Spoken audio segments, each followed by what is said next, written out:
So while away for the weekend, I thought that I was safe with content that we had scheduled, but nope, COD timing strikes IRL, and we got a huge leak in regards to Black Ops 6 multiplayer gameplay, detailing a ton of things. So today we're going to be breaking down this sort of at a top level. Likely we'll go more in depth over the coming days to weeks because there is a lot of stuff to break down, but I want to mention everything all here in one so that you're aware of what's been happening. So today we're talking top level. Drop your thoughts, drop a like if you enjoyed the video, and make sure to subscribe for more Black Ops 6 coverage. I mean, what a way to enter our multiplayer reveal month here with a huge leak a few weeks early. Make sure you're here for all that coverage as we gear up for an exciting month ahead, but for now, let's get into it. So firstly, some disclaimers. Number one, as always, I cannot showcase any images, videos on screen, and most of this stuff has actually been scrubbed from the original posters already, but as with all things on the internet, once it's out there, it's out there. So you might be able to dig up some gameplay where applicable. I'll try to leave links down there in the description below if there's anything that I can find, but also, number two, this is coming from what appears to be a jailbroken PS4 version of the game, still in development. So it's something that,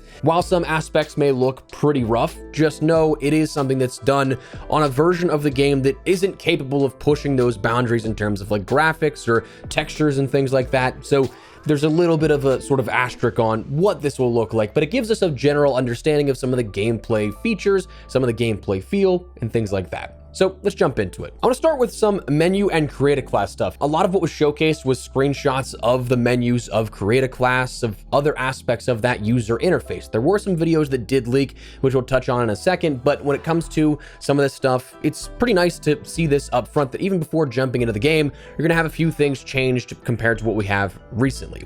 Firstly, create a class is much more with its vertical listings. The build of your sort of create a class menu includes a primary as that first row of your available selections for options, secondary and melee a tier under that, tactical, lethal, and field upgrade the tier below that, then your 3 perks and a specialty below that with a wildcard all the way at the bottom, with wildcards currently being listed as Overkill, Gunfighter, and Perk Greed. Now, I would be curious to see if we end up seeing more, if that's going to be all that we end up having, but those 3 are in line with what we've seen previously when it comes to the wildcards and Treyarch's introduction here of them. There also were further details of the combat specialties, where it says the overall sort of effects of this are based off of equipping 3 perks of the same combat specialty category. Enforcer, Recon, and Strategist will activate its combat specialty, with Enforcer giving the benefit of killing enemies, granting a temporary buff to movement speed and health regeneration. Recon ends up giving players the ability to see enemies through walls for a short period of time after respawn. A HUD edge indicator will flash when an enemy is outside your view, leaving no death skulls when killing enemies as well. And Strategist ends up earning a score bonus for objectives and destroying enemy content. You can also see enemy content through walls at a short distance, and you'll be able to deploy equipment and field upgrades faster. Now, when it comes to further sort of create a class UI options here with this, there's a bit of a change in how the attachment selection UI looks. Currently, you of course have that classification of each category for your attachments going around the weapon display there in your Gunsmith. Then when you enter into one of those categories, it's a very long horizontal listing of attachments. Now with Black Ops 6, it appears that the attachment options by classification are instead at the bottom horizontally, and the attachments themselves, once you enter into that category, are listed vertically on the left-hand side like you'd see in Black Ops Cold War. And outside of the optics category, there's not a million different attachments for every single category. Optics are shared throughout weaponry, so that's something that kind of makes sense that you're going to have a lot of them because it's for every single weapon, but every single weapon doesn't have 10,000 grips or anything like that you'll see currently within Modern Warfare 2 and Modern Warfare 3. Also listed in this UI was the mention of mastery next to the stats, though I'd wager that is more so for the like mastery challenges and such, not necessarily the mastery camos. So we'll see the mastery sets here right out of the gate from day one, which is obviously nice. Custom loadouts, before you get to even tinkering with anything in this sort of Gunsmith options, you have the ability showcased of create new for your create a class past those first 5 that were listed. So it seems like, just like Modern Warfare 2, just like Modern Warfare 3, you might end up having access to all 10 custom classes right out of the gate and able to be used at whatever pacing you want, which may seem kind of odd because like with the reintroduction of the classic prestige system, historically speaking, those granted additional create a class slots. So unless they end up offering upwards of like 20 creative classes, it might not be something that's tied to prestige this year. Camo listings also appear to be 3 rows, 4 columns as we see right now, but it's interesting because there's the listing of all camos, multiplayer camos, zombies camos, and now a tab for for Warzone in that. So that could be a placeholder, but it also could be an indication that maybe we actually have camos coming to Warzone as well. There also was a noted favorited camos option, which is pretty cool. Absolutely love that. Of course, you have 1,000+ camos in Modern Warfare 2 and Modern Warfare 3, and while I'm not expecting that to be there the same way on day one, it appears like they're going to have the same camo system in place for Black Ops 6, like how they've had it with Modern Warfare 2 and Modern Warfare 3, introducing, probably within that first year, about 300 to 500 camos from day one to throughout the entirety of the year. So that's something to keep in mind. Detailed stats also apparently go way in depth here with this, where it looks to showcase all those new capture points they mentioned with the damage numbers correlating to them and each and every one of those positions. So you have listings for the head, upper chest, mid chest, lower chest, and abdomen, upper leg, upper arm, and lower arm, with tons of detail associated with that. And that stats page also seems to appear from the right side of the UI rather than up from the bottom as you currently have in Modern Warfare 3. The firing range is appearing to be present in the options to enter. Attachments have attack stance preview here that showcases that apparently will be returning.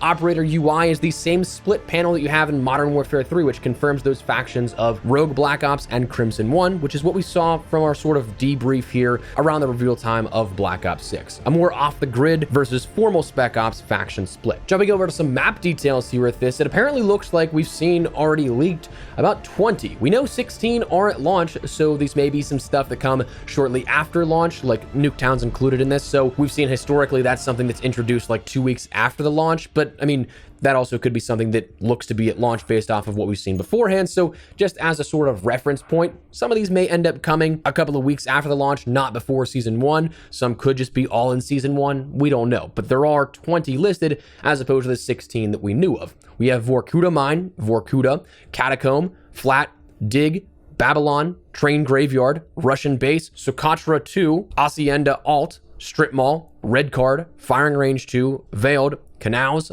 Island, Pillage, Radar, Stealth, and Nuketown. So there's a couple of things that do sound familiar in there, like Hacienda Alt, maybe an Hacienda remaster from Black Ops 4, or Socotra 2 could be a reference to Yemen from Black Ops 2, Socotra being the island that was set on. So that's some interesting stuff that adds to the sort of knowledge base of what we have for maps for multiplayer. But something that we should get ahead on is that we have seen already the listings of the maps of Derelict, Protocol, Skyline, Scud, Pit, Babylon, Gala, Stakeout, and Rewind. Those are likely going to correspond with some of the listings we just mentioned, but those that we just mentioned being the in-game file names, not the display names of what we actually see to the public. Like Vorkuta Mine could end up being Pit. That's something that makes sense. Strip Mall is likely going to be Rewind, so there's some crossover here with this and the unofficial listings and what is found in the game files versus what's actually going to be the finished names. So bear that in mind. And with some of the leaked loading screen images, it appears to be a sort of progressive take on what we already saw with Black Ops Cold War, with a map name and mode, map and mode stats like average elims, KD ratio, win-loss ratio, an opening intro sequence, the sort of like fly-through movies, and a nice touch is also now it looks to have a larger look at the TAC map of each map, which I think is a really cool addition in my opinion. Some maps also interestingly have interactable elements. One of the videos that was shared was of the map Skyline, I believe it was, where it ended up having a bookshelf that would move and open up a new passageway to get from point A to point B. So an interesting but kind of cool, I think, addition here that we'd end up seeing with some of these maps. Next, we got to look at some of the score streak details listed in the build were a handful. Doesn't seem to be the full listing, but you have the Scout Pulse for 400 score, which might be something like a quick ping, not full UAV, but instead something like what you had with DMZ based off the AI phone pings. The RCXD was 450, the UAV was 675, the counter UAV was 700, the Watchdog Helo was 1100, the Hellstorm was 1200, the Interceptors for 1250, and the Chopper Gunner for 1600 score. Again, I don't think this is even close to the full listing. Interestingly though, there's a mention of the view mastery progression on the score streaks menu, so that's an interesting thing. If that's actually something that's accurate, we might have mastery for score streaks. So kind of a cool addition here that I'm curious to see if that holds up or if it's just like temporary UI listings. Gameplay items, we saw a little bit of that Omnimovement here where it looks pretty fluid, pretty solid paced. And it was something that, again, based off of what they detailed in the sort of Black Ops 6 Direct, it was essentially the same thing you saw here with it, but just instead without the sort of menu footage, tutorial stuff, and button inputs that was associated with it. Instead, just on a map here at this. I think that was, again, part of Skyline, if I'm remembering correctly, but just showing a little bit of that sort of back and forth and side-to-side movement, all in the same pacing structure that you'd have when being able to just move simply forward. Diving front, diving back, side to side, all that kind of stuff. You also had some looks at the menus where lethals had frags, semtexes, thermo grenades, blast traps, and combat axes, tacticals of the concussion, flashbang, stim shot, prox alarm, and decoy, and field upgrades of the assault pack, trophy system, neurogas, acoustic amp, and the sleeper agent, with the sleeper agent being the one in particular that's wild to me. This, you can end up infiltrating the enemy team, as it says, appearing as a friendly to them for a short duration. Kills extend the time, and gunfire and enemy content reveal your true identity. Enemy content just being sort of the placeholder text for whatever content that may be, like if there's a perk that counters it or something else. But a really interesting field upgrade. I could see if it was like maybe a score streak or something like that, but a field upgrade, also mixing it with like the extension factor that prior Dead Silences have had, certainly interesting. The final thing to note is that we got a seemingly look at not our next Warzone map, because that's rumored to be currently Verdansk returning in some time of early 2025, but rather year 2 of Black Ops and what we have upcoming after next year's integration. The map Avalon, as it's codenamed right now, apparently leaked here as well, where leaker Better Than Alex ended up having a fly-through of basically the entire map. Of course, big and large scale like you'd expect for Warzone, but something that seems to be kind of like a combination of a couple of different almost design philosophies here with this. There's a lot of water going in and out of different sort of sub-islands of this map, all connected by different bridges. So introducing a lot in terms of that water vehicle play that'll be rather interesting. And I'm wondering if it's going to be too much for people, because there's a lot of water in this fly-through image. But of course, too early to tell. It's still in very early development, so it could be something that does end up changing. But it did showcase a little bit of what was potentially coming, not necessarily in the near future, but a little later on down the line, far future. So that's something to keep an eye out for. It looks interesting. I like the aesthetic of the map. There's a lot of cool points of interest. There's like a coliseum, a stadium, some farmlands and vineyards. It's something that has a little bit of a mix of everything. And I am curious to see how much, if anything, will be altered from now until, well, a little over a year from this point. But that's a general rundown of some of the multiplayer gameplay and the features we learned as a result here of this. Again, with more time coming throughout the week, we'll break this down into more depth and going into a deeper dive into each of these, because there are things that I definitely do want to expand upon, but just for the sake of time and not keeping you for another 10-15 minutes breaking down everything in depth, that I think is where we're going to wrap it up. So let me know your thoughts down below. What do you guys think of these leaks here that came out of Black Ops 6 and a jailbroken PS4 version of the game? This is likely going to be the beta build, and again, on last generation, on jailbroken PS4, it's not necessarily the best indication of what we'll have on hand for a lot of us, but it is something that this gives an insight into the gameplay feel and what we can potentially expect for some of what it's going to have on offer. So let me know your thoughts down below. Drop a like if you guys enjoyed the video, and make sure to subscribe for more Black Ops 6 coverage as we gear up for the reveal month here upcoming. A lot of cool stuff coming throughout the next couple of weeks, so I'd love to have the community. But for now, thanks so much for watching. My name is Espresso. I'll see you later. Take care and peace.